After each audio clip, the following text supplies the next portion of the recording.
I am the outgoing chairman of this meeting,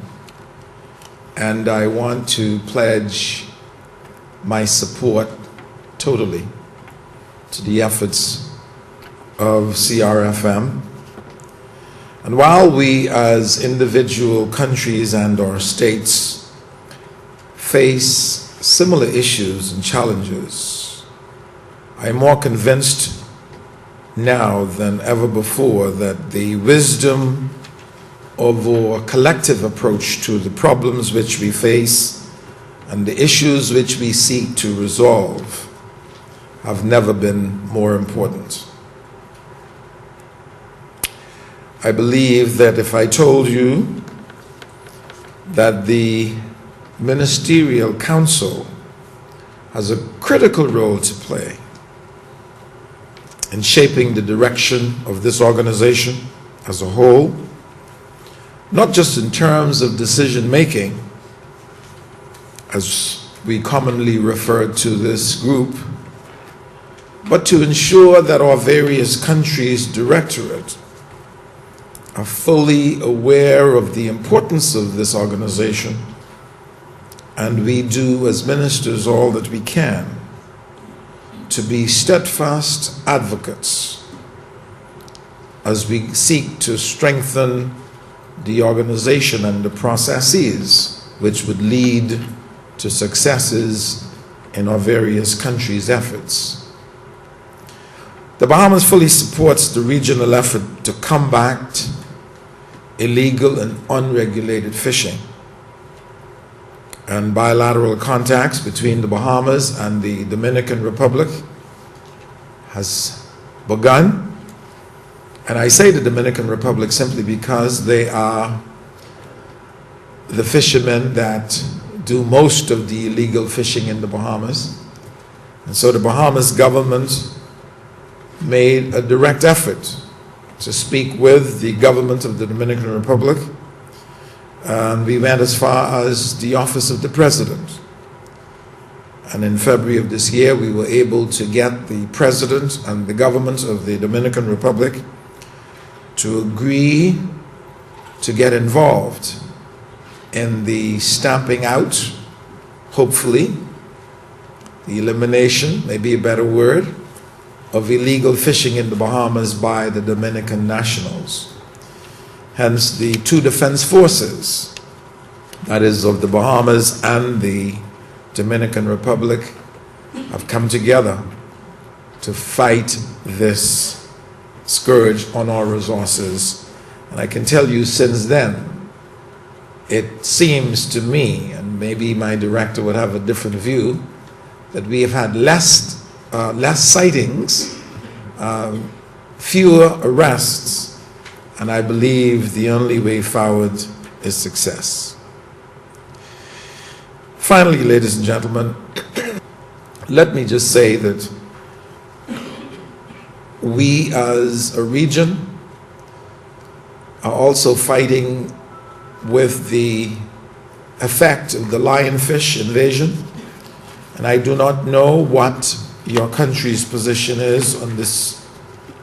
in this regard, but I can tell you we have begun the discussion to ensure that the lionfish, which is said to be an invasive species, becomes a part of our delicacy, our cuisine. And so I'm told that those who have eaten it already finds it very pleasant to the palate, and I think we've got to change the paradigm and ensure that instead of us trying to kill them out, we eat them out. And if we can do that as a region,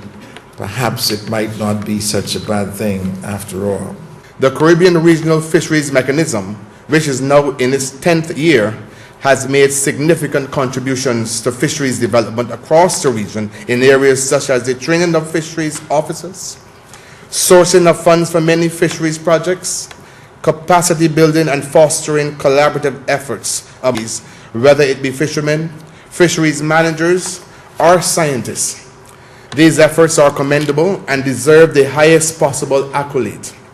Despite this, there is a need There's still a need to continue our work if we are to truly accomplish our mission to promote and facilitate the responsible utilization of the region's fisheries and other aquatic resources for the economic and social benefits of the current and future populations of our regions. An area where focus is definitely needed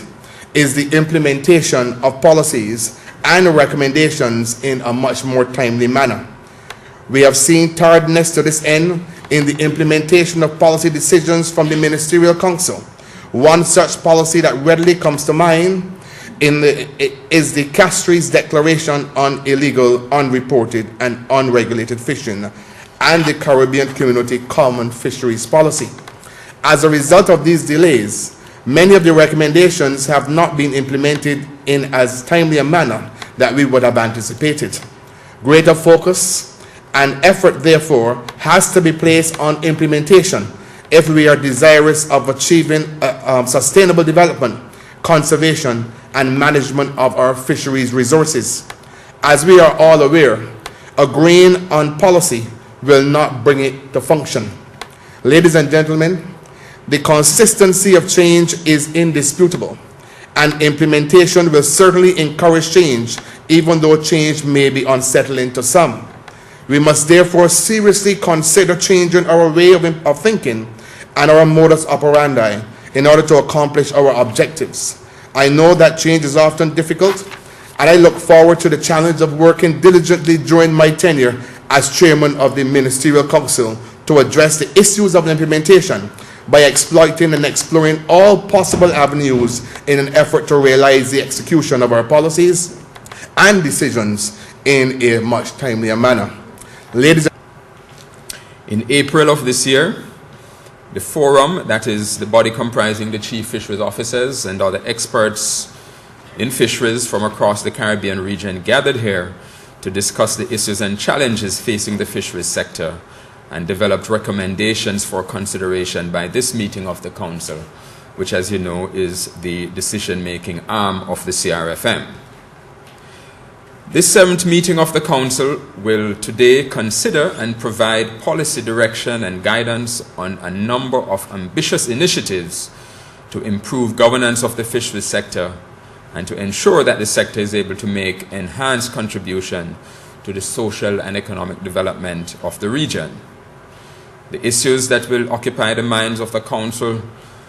today include, but are not limited to, the progress on the Common Fisheries Policy, progress on the Castries Declaration on IUU fishing, that is illegal, unreported and unregulated fishing, which was endorsed in 2010 by the Council. We'll also be looking at climate change and disaster risk management in the fisheries sector. We'll be looking at the Strategic Action Program for the Caribbean Large Marine Ecosystems, that is for strengthening the governance and management of the living marine resources of the Caribbean marine ecosystems. We'll be looking at the issue of the lionfish invasion, how to control and better manage the lionfish, and we got some excellent advice already from the Honorable Minister that we need to eat them. That's how we solve the problem, eat them. We also will be looking at developments regarding conservation and management of the queen conch and other species of commercial importance to the region. We'll be looking at human and institutional capacity development in the fisheries sector. We'll be looking at research and data and information gathering and sharing in order to make better decisions. We'll be looking at the status of donor-funded projects and our relationship with a number of international development partners that are addressing a wide range of issues in the fisheries sector, ranging from sanitary and phytosanitary systems to climate change, capacity development, small-scale fisheries development and management, etc. Now, since the last meeting of the Council in June of 2012, we have initiated and completed a comprehensive independent performance review of the CRFM. The review was conducted by international fisheries experts from the United Nations Food and Agriculture Organization, who looked at the performance of the CRFM since its establishment in 2002 And they looked at its performance against the objectives that are set out in the CRFM agreement, as well as the objectives that are set out in the first strategic plan of the CRFM, as well as other international instruments addressing the conservation, management, and sustainable use of the fisheries and marine resources, taking into account recent developments in fisheries and ocean governance globally. So we're using the standard the best practice, global best practice, as our benchmark. The findings and recommendations of the performance review have been used to develop the second CRFM strategic plan for the period 2013 to 2021, which is expected to be reviewed and hopefully endorsed by the Council today. In this respect, steps to modernize and reposition the CRFM, taking into account the current issues, needs, and priorities of the countries, have been developed and are expected to lead to enhanced long-term sustainability of the fisheries and aquaculture and improve social and economic benefits to the people of the region from the fisheries sector. Realizing the need to take immediate steps to deal with the serious and increasing threats caused by climate change, we were able to secure technical assistance from FAO for the development of a regional strategy, action plan, and program proposal on disaster risk management and climate change adaptation in fisheries and aquaculture, to implement adaptation and mitigation measures and to protect the food security and livelihood of the coastal communities in the region. We are very pleased to be able to present this regional strategy and action plan to the Council for endorsement today. And this will pave the way to begin the process of climate proofing and protecting the vulnerable coastal fishing communities and their livelihoods, and to build ecosystems resilience into our fisheries and aquaculture management policies at the national and local levels. Finally, I want to say a few words about the use of information and communication technology in the fisheries sector. It has long been recognized that improved collaboration and cooperation between and among member states and other stakeholders across the region is a major issue, a major challenge for us in the fisheries sector. The sixth meeting of the Ministerial Council in the Bahamas last year mandated us to strengthen the use of information and communication technology in our work to improve efficiency and to improve outputs. I am very pleased to say that with funding provided by the ACP Fish 2 project, we have developed a new communication and information technology strategy, which includes a new website and a strategic shift to the use of modern information and communication technology tools to facilitate collaborative work via the internet, including greater sharing of data and information and improved capacity to communicate with each other and at lower cost. The overall intention of all these initiatives is to ensure optimal development, proper conservation, and effective management of the fisheries and marine resources so that we improve profitability within the sector, while at the same time ensure that the sector makes enhanced sustainable contribution to the region's economic and social development.